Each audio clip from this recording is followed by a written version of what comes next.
everyone, it's Adele from REEP.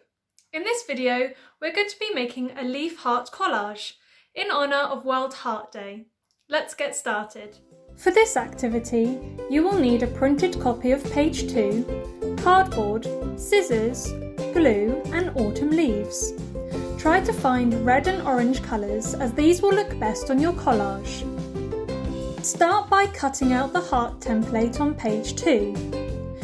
Trace it onto your cardboard and then cut that out too, just like I'm doing here.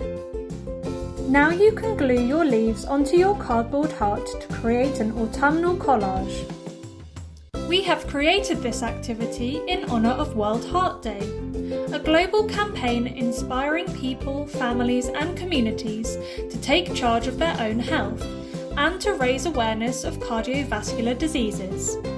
Take a look at the worksheet or the World Heart Day website for more information. Use your scissors to trim the leaves around the edges of the cardboard to keep the heart shape.